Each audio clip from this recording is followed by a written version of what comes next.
ഇന്നത്തെ കുഞ്ഞു വ്ളോഗിലേക്ക് എല്ലാവർക്കും സ്വാഗതം. അപ്പോൾ ഇന്ന് ഞാൻ പറയണത് എന്താ വെച്ചാൽ നമ്മളെ മക്കളെ പറ്റിയിട്ടാണ് പറയണത്. നമുക്കിപ്പോൾ 2 മക്കളുണ്ടെങ്കിൽ 2 മക്കൾക്ക് ഒരേ കഴിവുകളാവില്ല പടച്ചവൻ കൊടുക്കല്ലേ. നമ്മളൊക്കെ അതിന് 5 പേരിലുണ്ട്, പക്ഷെ 5 പേരിലും ഒരേപോലെ അല്ലല്ലോ. അതുപോലെ തന്നെയാണ് നമുക്ക് 4 മക്കളാ 3 മക്കളാ 2 മക്കളാണെന്നുണ്ടെങ്കിലും എല്ലാവർക്കും വ്യത്യസ്തമായ കഴിവുകളാവും പടച്ചവൻ കൊടുത്തിട്ടുണ്ടാവുക. ചിലർ നന്നായി പഠിക്കും, നമ്മൾ പഠിപ്പിച്ച് കൊടുക്കേണ്ട ആവശ്യം ഉണ്ടാവില്ല. ചില മക്കൾക്ക് അവർ സ്വയം തന്നെ അവർക്ക് പഠിക്കാനുള്ള ഒരു കഴിവുണ്ടാവും. ചില മക്കൾക്ക് നമ്മളെ അടുത്തിരുത്തിയിട്ട് പഠിപ്പിച്ച് കൊടുത്താലോ അവർക്ക് മനസ്സിലാവുള്ളൂ. ചിലവരാണെന്നുണ്ടെങ്കിലോ സ്കൂളിൽ നിന്ന് പഠിച്ച കാര്യങ്ങൾ വെച്ചിട്ട് അവരെ കാര്യങ്ങൾ ചെയ്യും. പരീക്ഷയിൽ ചില കുട്ടികൾ വീട്ടിൽ നിന്ന് തീരെ പഠിക്കില്ല, പക്ഷെ പരീക്ഷയിൽ നല്ല മാർക്ക് ഉണ്ടാവും. അതെന്താ, അവർക്ക് ആ സ്കൂളിൽ നിന്ന് പറഞ്ഞ ഒരു ടീച്ചർ പറഞ്ഞു കൊടുത്ത ഒരു ഓർമ്മ ഉണ്ടാവുമല്ലോ, അത് അവരെ തലയിലുണ്ടാവും. അപ്പോൾ അത് വെച്ചിട്ട് അവർ പരീക്ഷ എഴുതുമ്പോൾ അവർക്ക് അങ്ങനെ മാർക്ക് ഉണ്ടാവും. ചില കുട്ടികൾ വീട്ടിൽ നേരത്തെ ഇരുന്ന് പഠിച്ച് അങ്ങനെ അപ്പം എല്ലാവർക്കും ഓരോ വിധത്തിലാണ് ഓരോ കഴിവുകളുണ്ടാവും നമ്മളെ മക്കൾക്ക് കിട്ടാം. പിന്നെ ചിലവർക്കാണെങ്കിൽ പഠിക്കാൻ നമ്മൾ എത്ര പറഞ്ഞു കൊടുത്താലും അവർക്ക് മനസ്സിലാവില്ല, നമ്മുടെ ടീച്ചർമാർ പറഞ്ഞു കൊടുത്താലും അവർക്ക് മനസ്സിലാവില്ല. പക്ഷേ അവർക്ക് മറ്റുള്ള കഴിവുകളുണ്ടാവും. പാട്ട് പാടാനോ എന്താ പറയുക, ചിത്രം വരക്കാനോ ഡാൻസ് കളിക്കാനോ അങ്ങനെ മറ്റുള്ള കഴിവുകളുണ്ടാവും. അപ്പോൾ നമുക്കിപ്പോൾ 2 മക്കളുണ്ടെങ്കിൽ ഒരു കുട്ടിക്ക് പരീക്ഷയിൽ കൂടുതൽ മാർക്ക്, ഒരു കുട്ടിക്ക് പരീക്ഷയിൽ കുറഞ്ഞ മാർക്ക് വെച്ചാൽ നമ്മൾ ആ കുട്ടീനെ വെച്ചിട്ട് ഈ കുട്ടീനെ നമ്മൾ താരതമ്യം ചെയ്യരുത്. നമ്മൾ പറയില്ലേ, ഓനെ കണ്ട് പഠിക്കുക, എന്നെ പോലെ തന്നെ ഓനും അവനെ കണ്ട് പഠിക്കുക എന്നൊക്കെ നമ്മൾ പറയില്ലേ. അങ്ങനെ നമ്മൾ ഒരിക്കലും ചെയ്യരുത്. അപ്പോൾ നമ്മുടെ ആ കുട്ടിയുടെ ഒരു മനസ്സ് നന്നായി വേദനിക്കും നമ്മളങ്ങനെ പറയുമ്പോൾ. നമ്മൾ ഉപദേശിച്ചു കൊടുക്കണം. അത് മറ്റുള്ള കുട്ടികളുടെ മുന്നിൽ നിന്ന് പറയരുത്. നമ്മളെ കുട്ടി ഒറ്റയ്ക്ക് ഇരിക്കുന്ന സമയത്ത് നമ്മളവർ ഉപദേശിച്ചു കൊടുക്കുക. അല്ലാതെ നമ്മളെ മറ്റുള്ള മക്കളെ മുന്നിൽ വെച്ചിട്ട് നമ്മൾ ഈ കുട്ടീനെ തരാൻ താഴ്ത്തിയിട്ട് ഒരിക്കലും സംസാരിക്കരുത്. അങ്ങനെ സംസാരിക്കുന്ന സമയത്ത് ആ കുട്ടിക്ക് അത് നല്ലൊരു മനസ്സിന് അത്രയും വേദന ഉണ്ടാവും കേട്ടോ. ഞാൻ ഇങ്ങനെ ഒരു കുട്ടി ഇങ്ങനെ ഒരു അനുഭവം പറഞ്ഞതുകൊണ്ടാട്ടോ നിങ്ങളോട് ഇങ്ങനെ പറയണത്. അത് അവർക്ക് നന്നായി മനസ്സിന് വേദന ഉണ്ടാവും കേട്ടോ.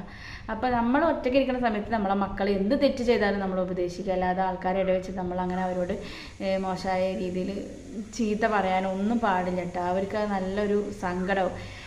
അപ്പോൾ അവർ പറയണത്, ആ കുട്ടി എന്നോട് പറയണത് എന്താ പറയുക, ഞാനിപ്പോൾ ഇങ്ങനെ ആയത് ഇപ്പം എൻ്റെ കുറ്റമല്ലല്ലോ എന്ന് പറയുമ്പോൾ അത് നമുക്ക് കേൾക്കുമ്പോൾ ഭയങ്കര വിഷമല്ലേ. അത് ഓരോരുത്തർക്കും ഓരോ കഴിവുകളാണ്. അപ്പോൾ നമ്മൾ പറയും അവൾ TV കാണുന്നുണ്ടല്ലോ, അവൾ അങ്ങനെ ചെയ്യണ്ടല്ലോ, ഇങ്ങനെ ചെയ്യണ്ടല്ലോ, അപ്പോൾ അതിനൊക്കെ നല്ല ബുദ്ധി ഉണ്ടല്ലോ, മിടുക്കുണ്ടല്ലോ എന്നൊക്കെ നമ്മൾ പറയില്ല. പക്ഷെ അതൊന്നും അല്ല കേട്ടോ. അവൾക്ക് ചിലപ്പോൾ നമ്മൾ പഠിക്കാനുള്ള ഒരു ഇത് അവൾക്ക് ചിലപ്പോൾ കിട്ടുന്നുണ്ടാവില്ല. അപ്പം നമ്മൾ പരമാവധി അടുത്തിരുത്തി നമ്മൾ നല്ല പറഞ്ഞ് മനസ്സിലാക്കി കൊടുത്ത് നമ്മൾ തിരുത്തി കൊണ്ടുവരാനേ പറ്റുള്ളൂ. അല്ലാതെ ഒറ്റയടിക്ക് ഇനിയിപ്പോൾ അവരുടെ തലയിൽ നമ്മൾ അടിച്ചേൽപ്പിച്ചാൽ അവർക്ക് അതൊന്നും കിട്ടൂല. പിന്നെ സ്കൂളിലൊക്കെ അവൾ നല്ല മിടുക്കാറുണ്ട്. അപ്പോൾ നമ്മൾ സ്കൂളിൽ പോയിട്ട് ടീച്ചറോട് ചോദിച്ചാലും പറയും, സ്കൂളിൽ കുഴപ്പമില്ല, നല്ല രീതിയിൽ പഠിക്കേണ്ടതെന്നോ വായിക്കേണ്ടതെന്നൊക്കെ പറയും. പക്ഷേ പുസ്തകങ്ങൾ ഇപ്പോൾ എല്ലാവരെ കൊണ്ടും ടീച്ചർമാർക്ക് വായിപ്പിച്ച് നോക്കാൻ പറ്റില്ലല്ലോ, അവർക്ക് അതിനുള്ള സമയം ഉണ്ടാവില്ലല്ലോ. പണ്ടൊക്കെ പറഞ്ഞിട്ടുണ്ടെങ്കിൽ നമ്മളെ ക്ലാസ്സിലെ എല്ലാ കുട്ടികളെ കൊണ്ടും ഇങ്ങനെ മാറി ബുക്ക് വായിപ്പിക്കും. ടെക്സ്റ്റ് ബുക്ക് ഇംഗ്ലീഷ് ആണെങ്കിൽ ഇംഗ്ലീഷ്, മലയാളം അങ്ങനെയൊക്കെ വായിപ്പിക്കും. പക്ഷെ ഇപ്പം അങ്ങനെയൊന്നും ഇല്ല തോന്നുന്നുണ്ട്. പക്ഷെ ഇവിടുത്തെ മക്കളെ സ്കൂളിലൊക്കെ അങ്ങനെ ഉണ്ട് കേട്ടോ. എൻ്റെ മോളെ സ്കൂളിലൊക്കെ അങ്ങനെ ഉണ്ട്. ഇംഗ്ലീഷൊക്കെ രാത്രി വായിച്ചിട്ട് വിട്ടു കൊടുക്കണം ടീച്ചർക്ക്. പിന്നെ ടെക്സ്റ്റ് ബുക്കൊക്കെ വായിപ്പിച്ചു കൊടുക്കും. പക്ഷെ ചില സ്കൂളിലൊന്നും ആയില്ല കേട്ടോ. അപ്പോൾ അതിൻ്റെ ഒരു ബുദ്ധിമുട്ടും കുട്ടികൾക്ക് ഉണ്ടാവും. അപ്പോൾ നമ്മളൊരിക്കലും നമ്മളെ കുട്ടികളെ മറ്റുള്ള മക്കളെ വെച്ചിട്ട് താരതമ്യം ചെയ്ത് കണ്ടില്ല, അവരെ കണ്ടുപിടിക്കുക, അവർക്ക് ഇത്ര മാർക്കുണ്ട്, അവർക്ക് അത്ര മാർക്കുണ്ട്. ഇപ്പം നമ്മളെ കുട്ടികൾക്ക് ആ ഒരു കിട്ടിയ മാർക്കിന് നമ്മൾ അവരെ അഭിനന്ദിക്കുകയാണ് വേണ്ടത്. ഇനി അടുത്ത പ്രാവശ്യം ഇങ്ങനെ ആവരുത്, ഇതിലും കൂടുതൽ വാങ്ങണം, അങ്ങനെയൊക്കെ പറഞ്ഞിട്ട് നമ്മൾ മക്കളെ പ്രോത്സാഹിപ്പിച്ച് കൊടുക്കട്ടെ വേണ്ടത്. എൻ്റെ ഒരു അഭിപ്രായം കേട്ടോ ഇങ്ങനെ. അപ്പോൾ അവർക്ക് എനിക്ക് ഇത്ര മാർക്ക് കിട്ടിയില്ല, അപ്പോൾ ഉമ്മ അങ്ങനെയാണ് പറഞ്ഞത്, അപ്പോൾ ഞാൻ അടുത്ത പരീക്ഷയിൽ ഇതിലും കൂടുതൽ മാർക്ക് വാങ്ങണം എന്നുള്ളൊരു ഇത് അവരെ മനസ്സിലും തോന്നും. അങ്ങനെ നമ്മൾ ചെയ്യട്ടെ. അല്ലാതെ നമ്മളെ കുട്ടികളെ ഇന്നത്തെ കുട്ടികൾ പറഞ്ഞാൽ ഒരു പ്രത്യേകത, നമ്മൾ പറഞ്ഞാൽ അവർക്ക് നമ്മൾ നല്ലതിനാണ് പറയണതൊന്നും ഇപ്പോഴത്തെ കുട്ടികൾക്ക് അത് ഉൾക്കൊള്ളാൻ ഒരു മനസ്സൊന്നും ഇല്ല കേട്ടോ. അവർക്ക് നമ്മൾ പറയുമ്പോൾ എൻ്റെ ഉമ്മ അങ്ങനെ പറഞ്ഞ്, എൻ്റെ മാമി അങ്ങനെ പറഞ്ഞ്, എൻ്റെ താത്ത അങ്ങനെ പറഞ്ഞ് എന്നുള്ള ആ ഒരു വിഷമാണ് അവർക്ക് അപ്പം ഉണ്ടാവുക. പിന്നെ കണ്ടില്ലേ, അവരെ സ്കൂളിൽ പോയാലും വീട്ടിൽ പോയി എവിടെ പോയാലും അവരിങ്ങനെ പറയുന്ന, അവരിങ്ങനെ പറഞ്ഞ് അങ്ങനെയൊക്കെ പറയുമ്പോൾ നമുക്ക് അതൊക്കെ കേൾക്കുമ്പോൾ ഒരു സങ്കടമല്ലേ. അതുകൊണ്ടാണ് കേട്ടോ പറയണത്. അപ്പോൾ ആരും അങ്ങനെ ഒന്നും ചെയ്യാതിരിക്കുക. മക്കളോട്